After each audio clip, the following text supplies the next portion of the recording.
खुदा बाप और बेटे और उल कुदस के नाम से आमीन। मेरे अज़ीज़ो, आइए हम खुदावंद अपने खुदा का शुक्र करें जिसने आज का ये खूबसूरत दिन हमारी ज़िंदगी में बढ़ा दिया। तो आइए अज़ीज़ो, हम आज के दिन का आगाज़ बाइबल मुक़द्दस में से पाकमा कलीसिया की चुनी हुई तलावतों से करते हैं। लौंडी का बेटा मेरे इसहाक के साथ वारिस ना होगा।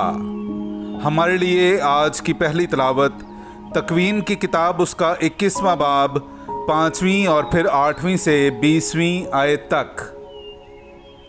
और इब्राहीम उस वक्त 100 बरस का था जब उसका बेटा इसहाक पैदा हुआ, और लड़का बढ़ा और उसका दूध छुड़ाया गया। और दूध छुड़ाने के दिन इब्राहीम ने बड़ी ज़ियाफ़त की। और जब सारा ने देखा कि हाजरा मिस्री का बेटा जो उससे इब्राहीम के लिए पैदा हुआ था ठट्ठा करता है, तो उसने इब्राहीम से कहा कि इस लौंडी और इसके बेटे को निकाल दे, क्योंकि इस लौंडी का बेटा मेरे बेटे इसहाक के साथ वारिस ना होगा। और इब्राहीम को अपने बेटे की खातिर ये बात बुरी मालूम हुई, और खुदा ने उसे कहा कि ये बात इस लड़के और तेरी लौंडी की बाबत तुझे बुरी ना लगे।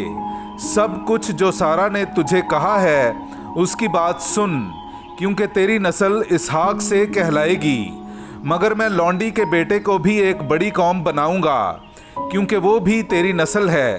तब इब्राहीम ने दूसरे दिन सुबह को उठकर रोटी और पानी का मशकीज़ा लिया और हाजरा के कंधे पर रखा, और लड़का उसके हवाले करके उसे रुखसत किया।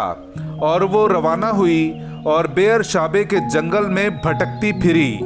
और जब मशकीज़ा का पानी ख़त्म हो गया तब उसने लड़के को वहाँ के दरख्तों में से एक के नीचे डाला, और आप चली गई और उसके सामने दूर एक तीर प्रताप के फासला पर बैठी, क्योंकि उसने कहा मैं लड़के को मरता नहीं देखूंगी। और वो सामने बैठकर बुलंद आवाज़ से रोई। और खुदा ने लड़के की आवाज़ सुनी, और खुदा के फरिश्ते ने आसमान से हाजरा को पुकारा और कहा, ए हाजरा, तू क्या कर रही है? ना डर, क्योंकि खुदा ने लड़के की आवाज़ जहाँ से कि वो पड़ा है सुनी है। उठ, लड़के को ले और उसका हाथ पकड़, क्योंकि मैं उसे एक बड़ी कौम बनाऊंगा। और खुदा ने उसकी आंखें खोलीं, और उसने पानी का एक कुआं देखा, और जाकर वहाँ से मशकीज़ा भरा और लड़के को पानी पिलाया। और खुदा उस लड़के के साथ था। वो बढ़ा और जंगलों में रहा करता था, और जवान होकर तीर अंदाज बना। पाकलाम का पढ़ा और सुना जाना हम सब के लिए बाइस बरकत हो। खुदा का शुक्र हो। मिस्कीन ने दुहाई दी तो खुदावंद ने उसकी सुन ली। मेरे अज़ीज़ो, आइए हम खुदावंद अपने खुदा की हम्दो तारीफ़ करें। मैं आपके सामने पढ़ूंगा ज़बूर नंबर 34, उसकी 8वीं से 9वीं और फिर 11वीं से 14वीं आयत तक। खुदावंद का फरिश्ता उनकी चारों तरफ खैमज़न होकर उन्हें छुड़ाता है जो उससे डरते हैं। चखो और देखो कि खुदावंद कैसा भला है। मुबारक है वो आदमी जो उसकी पनाह लेता है। उमरा गरीब बनकर भूखे हुए, पर खुदावंद के तालिब किसी नेमत के मोहताज नहीं होंगे। ए फरजंदो, आकर मेरी सुनो, मैं तुम्हें खुदा तरसीस सिखाऊंगा। वो कौन इंसान है जो ज़िंदगी का मुश्ताक और बड़ी उम्र का ख्वाहिशमंद है, ताकि भलाई को देखे। अपनी ज़ुबान को बदी से और अपने लबों को दगा की बातों से बाज रख। पाकलाम का पढ़ा और सुना जाना हम सब के लिए बाइस बरकत हो। खुदा का शुक्र हो। हालेलुया। उसने अपने इरादे से हमें हक के कलाम से पैदा किया, ताकि हम उसकी मखलूक़ात का एक तरह से पहला फल हों। हालेलुया। मेरे अज़ीज़ो, आइए हम आज का इंजीली इक़्तिबास सुनते हैं। इंजील मुक़द्दस बामुताबिक मुक़द्दस मत्ती, उसका 8वां बाब 28वीं आयत से लेकर 34वीं आयत तक।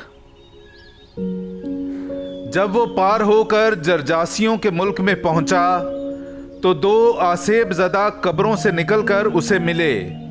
वो ऐसे तुंद थे कि कोई उस रास्ते से गुजर नहीं सकता था। और देखो, उन्होंने चिल्लाकर कहा, ऐ खुदा के बेटे, हमें तुझसे क्या वास्ता? क्या तू यहाँ इसलिए आया कि वक्त से पहले हमें अजाब दे? और उनसे काफ़ी दूर सूरों का एक बड़ा गौल चरता था। बदरूहों ने उसकी मिन्नत करके कहा, अगर तू हमें यहाँ से निकालता है तो हमें उन सूरों के गौल में भेज दे। तब उसने उनसे कहा, जाओ। तो वो निकलकर सूरों में चली गईं। और देखो, सारा गौल किनारे पर से झील में कूदकर पानी में डूब मरा। तब चराने वाले भागे और शहर में जाकर सब माजरा और उनका अहवाल बयान किया जिनमें बदरूहें थीं। और देखो, सारा शहर यीशु से मिलने को निकला और उसे देखते ही मिन्नत की कि हमारे इलाके से बाहर चला जा। पाकलाम का पढ़ा और सुना जाना हम सब के लिए बाइस बरकत हो। खुदा का शुक्र हो।